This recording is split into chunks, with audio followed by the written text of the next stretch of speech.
네, 오늘 하루도 기쁨의 하루가 되시기 바라겠습니다. 오늘 말씀은 마가복음 6장 53절에서 55절 말씀입니다. 건너가 게네사렛 땅에 이르러 대고 배에서 내리니 사람들이 곧 예수신 줄을 알고 그 온 지방으로 달려 돌아다니며 예수께서 어디 계시다는 말을 듣는 대로 병든 자를 침상째로 메고 나아오니. 아멘. 53절 다시 읽으면 건너가 게네사렛 땅에 이르러 대고 이렇게 기록합니다. 지금 예수님은 제자들과 함께 배를 타고 게네사렛 땅에 왔습니다.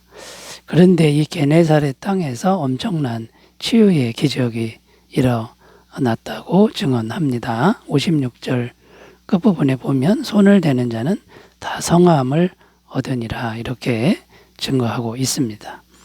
예수님이 손을 대는 자는 다 병고침을 받았다는 말씀인데요. 오늘날에도 누구든지 예수님을 만나기만 하면 삶의 문제가 다 해결된다라는 것을 말씀하고 있습니다. 자, 그러면 어떻게 하면 우리 인생의 삶의 문제를 해결받을 수 있을까요?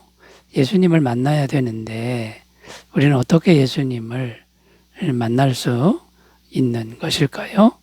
자, 이런 주제로 설정하고 은혜를 나누겠습니다. 첫 번째는요, 우리 인생의 삶의 문제를 해결하려면 첫 번째, 예수님을 마음에 모셔야 한다는 것입니다. 예수님을 마음에 모셔야 한다라는 것입니다. 이제 53절, 54절에 보면요, 건너가 게네사렛 땅에 이르러 대고 배에서 내리니 사람들이 곧 예수신 줄을 알고. 자, 이 말씀은 이제 어떤 의미냐면 예수님이 게네사렛 땅에 직접 오셨다라는 겁니다. 예수님이 직접 오신 것이 중요한 거죠. 예수님이 직접 오시지 않았다면 치유의 기적은 일어나지 않았을 것이라는 겁니다. 자, 그렇다면 오늘날 예수님이 직접 우리에게 오시도록 하는 것은 어떻게 하는 겁니까? 예수님이 직접 오시는 건요, 예수님을 마음에 믿음으로 영접하는 것이다. 믿음으로 영접하면 예수님이 직접 오시는 것이 된다라는 겁니다.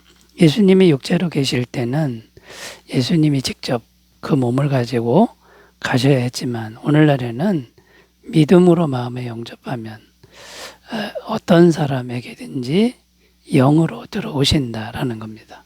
요한복음 1장 12절 영접하는 자, 곧 그 이름을 믿는 자들에게는 하나님의 자녀가 되는 권세를 주셨으니. 그러니까 영접하는 사람은 누구든지 그 사람 마음 안에 예수님이 직접 오신다라는 거고요. 그 다음 할 일이 뭐냐면 성령님의 임재하심을 위해 기도해야 한다라는 겁니다. 예수님을 영접할 때 영으로서 이제 우리 안에 들어오시는데 성령님이 오시는 것이죠. 그러므로 이 성령님이 우리 안에 이제 오시는데 보이지 않고 잘 만져지지 않는 이제 그런 분이 이제 믿음으로 오신다라는 겁니다. 그러니까 이제 우리가 해야 될 일은 성령님의 임재하심이 충만해지도록 늘 기도해야 된다라는 것이죠. 요한복음 14장 16절에서 17절 내가 아버지께 구하겠으니 그가 또 다른 보혜사를 너희에게 주사 영원토록 너희와 함께 있게 하리니 그는 진리의 영이라 세상은 능히 그를 받지 못하나니 이는 그를 보지도 못하고 알지도 못함이라 그러나 너희는 그를 아나니 그는 너희와 함께 거하심이요 또 너희 속에 계시겠습니다. 자, 예수님이 승천하시고 우리에게 이제 성령을 보내셨는데 그 성령은 우리 속에 거하시겠다 이렇게 말씀하고 있는 겁니다. 그래서 이 성령님의 임재하심을 늘 구하면 하늘의 능력이 천국의 능력이 우리에게 나타난다라는 겁니다. 사도행전 3장 6절 7절 베드로가 이르되 은과 금은 내게 없거니와 내게 있는 이것을 내게 주노니 나사렛 예수 그리스도 이름으로 일어나 걸어라 하고 오른손을 잡아 일으키니 발과 발목에 곧 힘을 얻고. 이 베드로와 요한 안에 성령님의 임재하심이 충만했습니다. 그 영의 흐름이 나면서 안진병이 된 사람에게 흘러가서 일으켜 세웠다라는 것이죠. 큰 기적을 행하게 된 것이죠. 자, 그러니까 우리가 성령님의 임재하심을 늘 구하면 예수님이 직접 우리에게 오신 것과 같고 우리가 예수님을 직접 만난 것과 같다라는 것입니다. 그래서 성령님의 임재하심을 늘 충만하게 구할 때 우리 삶의 문제는 하나님의 능력으로 해결이 된다라는 것이죠. 늘 성령님의 임재하심을 열심히 구하는 그런 삶이 되시기를 바라겠습니다. 자, 두 번째로 가보겠습니다. 우리 인생의 삶의 문제를 어떻게 해결할 수 있을까요? 두 번째는 예수님을 사람들에게 전해야 한다라는 것입니다. 예수님을 사람들에게 전해야 한다라는 것입니다. 55절 읽으면 그 온 지방으로 달려 돌아다니며 예수께서 어디 계시다는 말을 듣는 대로 병든 자를 침상째로 메고 나오니. 여기 보면 그 온 지방으로 달려 돌아다니며, 이게 무슨 모습이냐면 사방으로 다니며 예수님을 전하는 그런 모습이라는 겁니다. 자, 사방으로 예수님을 전하며 돌아다녔더니 그 결과가 무엇입니까? 예수께서 어디 계시다는 말을 듣는 대로 병든 자를 침상째로 메고 오니. 그러니까 예수님 전했더니 사람들이, 많은 병자들이 침상째로 와가지고 그 병을 다 고침을 받게 되었다라는 겁니다. 여기서 이제 중요한 핵심이 뭐냐면 예수님을 사방에 전했다라는 것입니다.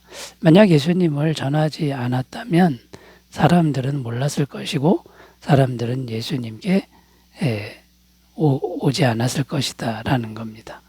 그래서 예수님을 전하는 것이 정말 중요하고 예수님을 전해야만 인생의 문제를 해결할 수 있게 된다라는 겁니다. 로마서 10장 13절에서 15절 누구든지 주의 이름을 부르는 자는 구원을 받으리라. 그런즉 그들이 믿지 아니하는 일을 어찌 부르리요. 듣지도 못한 일을 어찌 믿으리요. 전파하는 자가 없이 어찌 들으리요. 보내심을 받지 아니하였으면 어찌 전파하리요. 기록된 바 아름답도다. 좋은 소식을 전하는 자들의 발이여함과 같으니라. 자, 그러니까 예수님을 전하는 것이 생명입니다. 예수님을 전해놓으면 누구든지 예수님 만나러 오는 사람은 인생의 삶의 문제 다 해결할 수 있다라는 것입니다. 예수님을 꼭 전해야만 되는데 전하지 않으면 세상은 자기 스스로는 구원을 받을 수가 없다라고 성경은 증언합니다. 고린도전서 1장 21절 하나님의 지혜에 있어서는 이 세상이 자기 지혜로 하나님을 알지 못하므로 하나님께서 전도에 미련한 것으로 믿는 자들을 구원하시기를 기뻐하셨도다. 사람이 전하지 않으면 스스로는 절대로 구원받지 못하고 자기 인생의 문제를 해결하지 못한다. 이것이 하나님의 말씀입니다. 그래서 우리 믿는 사람들이 예수님을 일일이 전하는 겁니다. 미련하게 전하는 방법이 아니면 안 되게끔 그렇게 해놓으셨다라는 겁니다.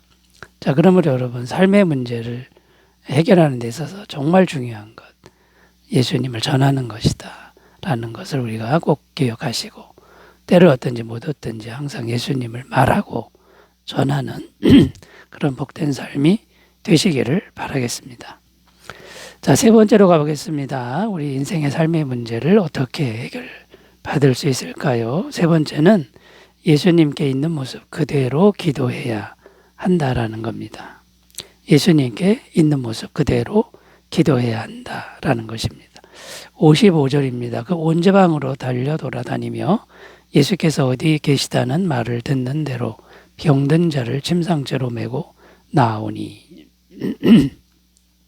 자, 여기 보면 병든 자를 침상째로 메고 나오니, 자, 이렇게 기록하는데요. 이게 무슨 말이냐면 있는 모습 그대로 예수님께 왔다라는 것입니다. 자, 오늘날은 어떤 의미냐면 내 삶의 문제를 가감없이 그대로 예수님께 기도했다라는 겁니다. 이 본문 말씀은 예수님이 육체를 입고 계셨으니까 있는 모습 그대로 예수님께 갔다 그러면 오늘날에는 영이신 예수님께 기도하는 겁니다. 그런데 가감없이 그대로 솔직하게 기도하는 거, 이게 중요하다라는 겁니다. 자, 있는 모습 그대로 기도하는 게 왜 중요하냐면 있는 모습 그대로 기도할 때 하나님은 이 기도를 정직한 기도로 보신다는 거죠.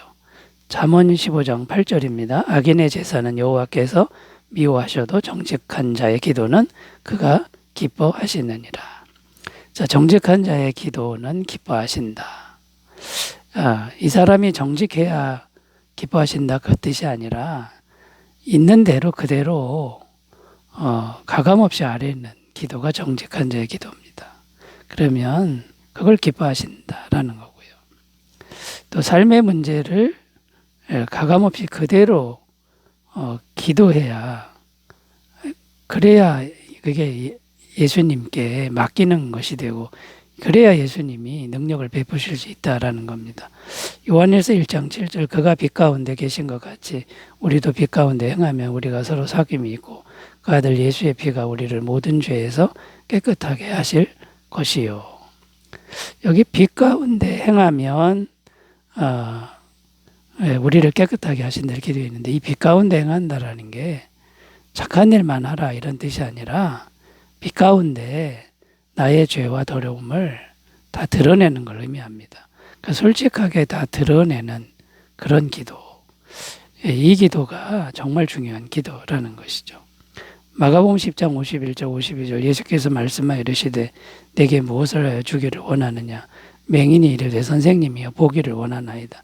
예수께서 이르시되 가라 내 믿음이 너를 구원하였느니라 하시니 그가 곧 보게 되어 예수를 길에서 따르니라. 자, 이 말씀에도 보면 맹인이 자기 소원을 그대로 아뢰입니다. 뭐 그게 가능한지 안 가능한지는 그렇게 깊이 생각지 않고 보기를 원합니다. 보고 싶습니다. 그랬더니 예수님이 그대로 내 믿음대로 될지어다 이렇게 말씀하셨다라는 거죠. 여러분 그냥 솔직한 마음, 감정을 그냥 아뢰야 주님이 기뻐하신다라는 것. 그래야 우리 삶의 문제가 해결된다는 것을 꼭 믿으셨으면 좋겠습니다. 누가복음 15장에 보면 탕자의 비유가 나오는데 둘째 아들이 참 불효자입니다.